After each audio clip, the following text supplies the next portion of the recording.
when there's a downturn, having a hope that in the end there will be an upturn. I think that gives a kind of a strength. Mahatma Gandhi once said, "Live simply so that others may simply live." Today, we hear from an economist who believes there is more to poverty reduction than just money. I think people find it in different ways. I find it through faith. And her faith is what has kept her going throughout her long career dedicated to fighting global poverty, working in the poorest of countries. And one thing that struck me was that some of the impoverished communities were very rich in other senses of life, but materially very deprived. And that also their understandings of what poverty was were perhaps not what everybody else thought. I'm Sabina Alkire and direct the Oxford Poverty and Human Development Initiative, which is a research centre in the University of Oxford. So I wanted to really study both how to reduce poverty without, running over people's values, but rather supporting them, because they're so creative and much richer than just looking at the material things of life. Journalist Rhoda Metcalf sat down with Sabina Alkire to discuss her work for our special series on extraordinary women in economics. So you're very well known as an economist for your work on global poverty. And I was wondering, what brought you to this focus on the poor of the world? Was this something you came to early in your life? So earlier I had wanted to study medicine and did the pre-med courses and got into med school, but didn't want to get into debt. Right. And took a bit of a turn. And I had been doing voluntary work in different countries. Oh, that's right. You traveled quite a bit. In fact, I understand you went and worked with Mother Teresa, as well as other groups working with the poor, right? That must have had a big impact on you. It did. I mean, the first time I went to Chiapas in Mexico, I went to Yucatan and then Chiapas. And I'd never seen, of course, I don't have a TV, so I never saw stuff on TV. And I'd never seen beggars. And I was like, why didn't somebody tell me about this? So, it was the classic shock of a young person just experiencing things for the first time. Right.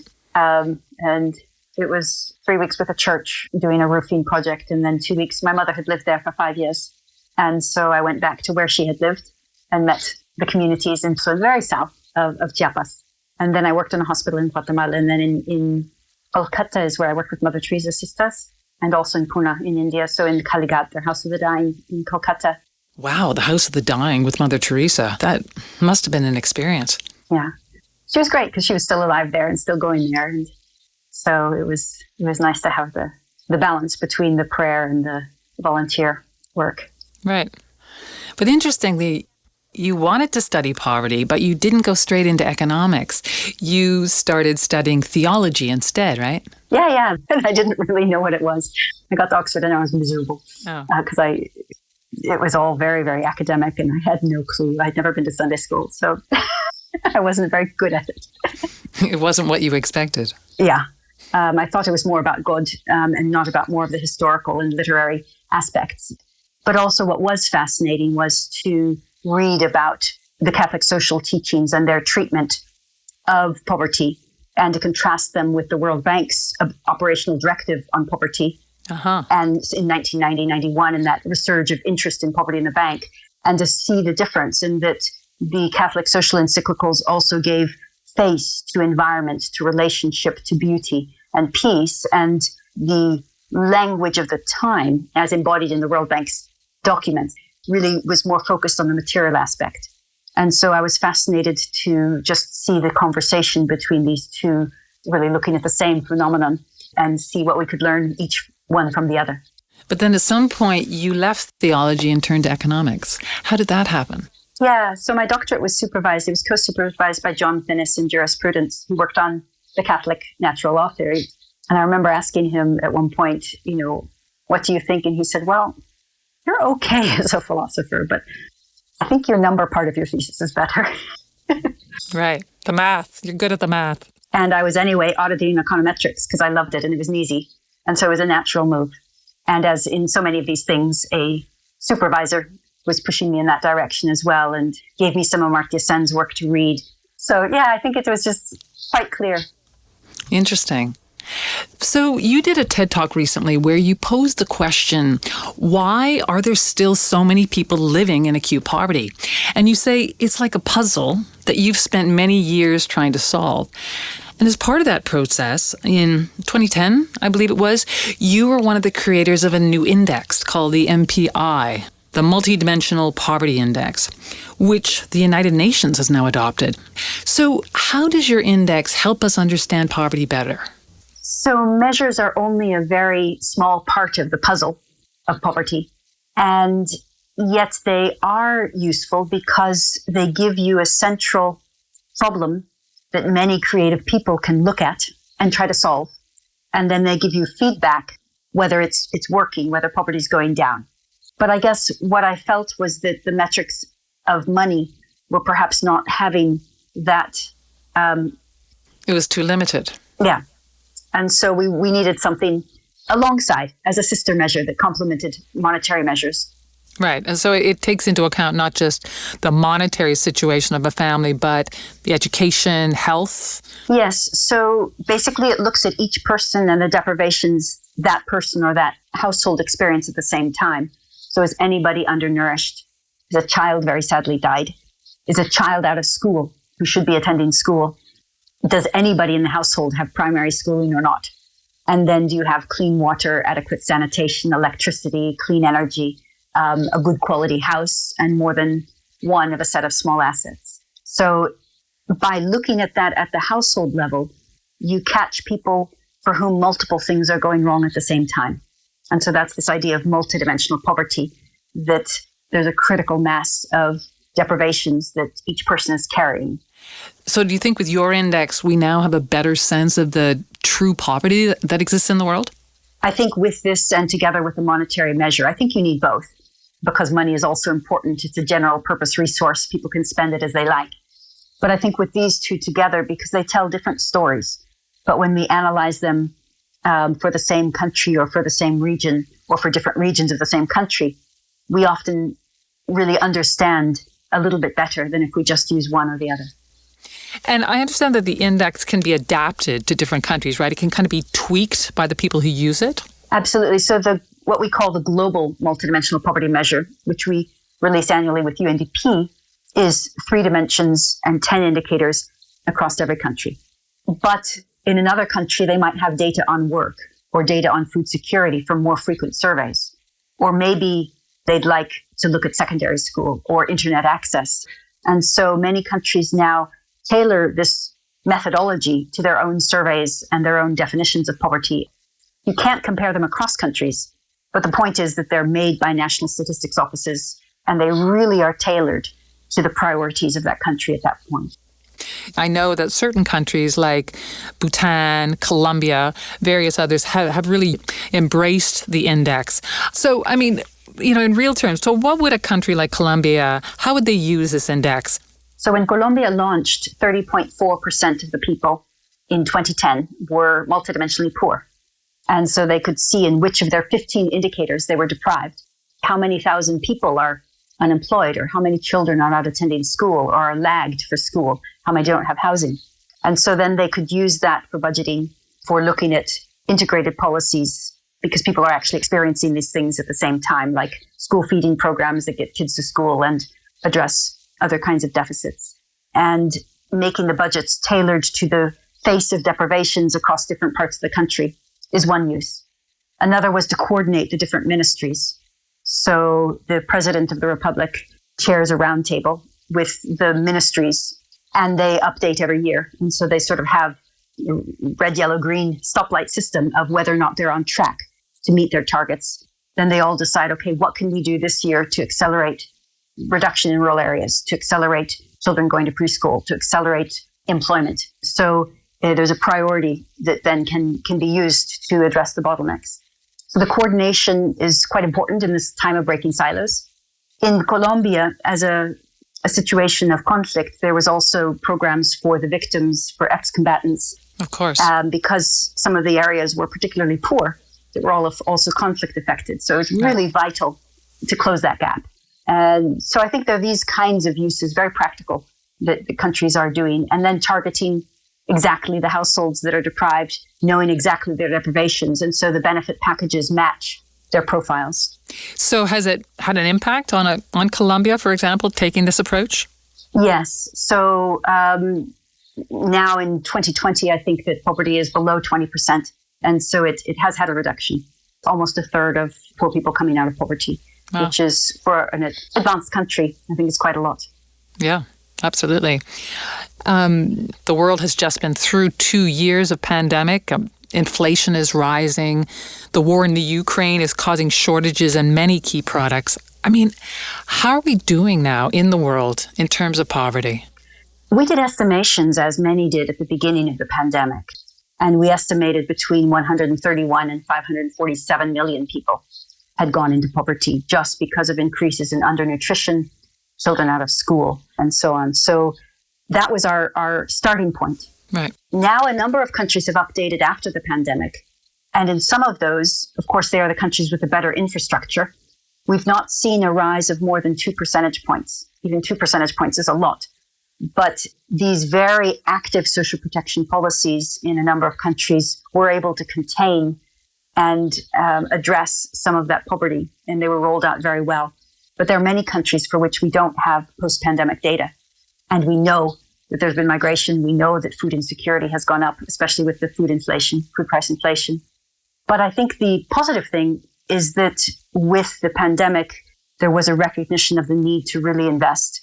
And now, there's a need to really continue the momentum, but hopefully some of the COVID emergency responses, many of which used multidimensional poverty metrics for targeting and for delivering very cost-effective benefit packages. Hopefully those will segue into the rise of social protection and responses in this current very, very difficult time.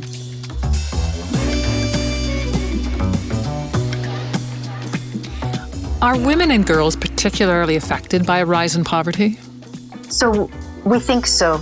With my colleague Abdulalim in UNICEF and Rizwan Al-Hakanofi, we've developed a way of taking a household poverty measure.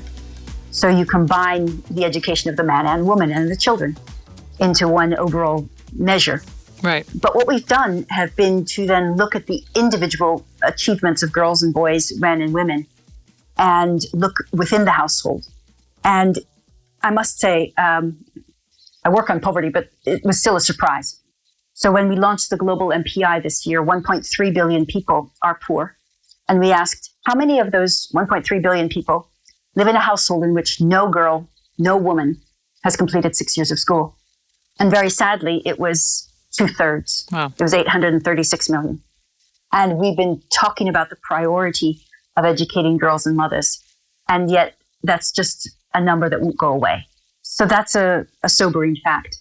And now we are doing that also for undernourished children and out-of-school children, and finding out, how are girls different than boys. A happy story is that in South Asia, we looked at nutrition of children under the age of 5. There's around 70 million children who are undernourished, which is not good news. Right. But half were girls and half were boys. There was no statistically significant difference in any country for which we had data. So that is something positive, because earlier we knew girls were more likely to be undernourished. In education, not so much so. Girls are still deprived. So they're not prioritizing boys over girls in terms of feeding, but there's still a prioritizing of boys over girls in terms of sending them to school. In Afghanistan, Pakistan, even India, there's statistically significant differences. In Bangladesh, it's the other way, where there are more girls in school than boys. Oh. And then in others, there's parity. But the point is that with a household measure, we're trying to pull out gender disparities across age, and then policy-relevant facts, like we found that 22% of children who are undernourished in Pakistan live with another child who's not undernourished. So something's going right for one child and wrong for another. So when we can learn about that, it's a different kind of a policy response than if all kids are undernourished or all are not. Right. So how do governments react when you come out with this kind of data? I mean, how do they respond? Are they open to it? I mean, we now are the secretariat of 60 countries in a South-South network that work on national multidimensional poverty reduction. And it's always interesting because you don't know what the reaction will be. But a lot of them now are demanding to put this in their measure because it's practical and it gives them information that they can use. The more we can see poverty metrics not as a diagnosis of a failure, but as a tool to be used and linked to action, and that actually makes the job of fighting poverty easier because it's more precise and you can do more with less money. I guess that's the hope, is that the new generation of poverty metrics will be seen in that light. And I've been pleasantly surprised by not having a lot of pushback. Often people know it's a problem and they're just wanting to say, well, what do we do about it? Right. So, finally, I found it interesting. You started in theology, went into economics, but then as a working economist, I believe it was while you were working at the World Bank, you were ordained as a minister in the Church of England. Does your faith help inform your work in some way, or perhaps sustain you in your work as an economist? Yeah, I remember Gandhi, reading about Gandhi when somebody came to join his movement, and it was a doctor, and he said, look, I don't have any faith. And Gandhi said, well, do you believe that in the end, good will overcome? And the doctor said, yes. And so Gandhi said, well, that's the operational definition of faith. And that's what you need. And I think sometimes it's, having a place to go for peace, having a place to go to pray when you just feel inefficient and ineffective and things are going wrong. I think that that's very useful. And I think also that when there's a downturn, having a hope that in the end there will be an upturn, that gives a kind of a strength. I think people find it in different ways. I find it through faith, and others would find it through nature, through philosophy. But I think we each need to find within us, some kinds of strength for when times get really, really rough. Right. Because working on acute poverty, that must be quite depressing at times. It is. We are a very diverse team. We have lots of different beliefs. But there are times when we're sort of looking at the numbers on our screen and getting a little bit down because we're like, these are real people and this is really bad. So I think trying to be emotionally healthy and mature about how we cope with different kinds of stress as a team is also useful, and many, many others in this line of work do the same. But I think the importance is also then not to just have it be numbers. And so, keep it so distant that you cease to see the people behind the numbers. So getting that balance right isn't easy, but I think it's one that you have to keep working on. Are you able to get out of the office and see the real people sometimes in your work? Sometimes, yes. So sometimes with governments, we do participatory work in different communities where there's focus group discussions, where there's maybe a quick survey, and then you mock up what would be a trial measure in the capital city and show it, and then they can tell you what's wrong about it. And so you can really have some good feedback. That's very, very valuable. Of course, I would wish to do more. And of course, during the pandemic, it's not been possible. No. So we are all looking forward, I think, to having a better balance between being in the office and being in the communities. Well, Sabina Alkire, I think your work is really impressive and very interesting, and it makes us all think about the great puzzles in the world. And I thank you so much for joining us on the podcast today. Thank you so much.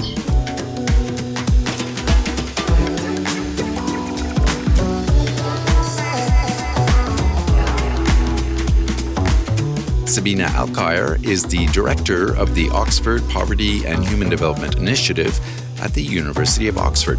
She was speaking with journalist Rhoda Metcalf.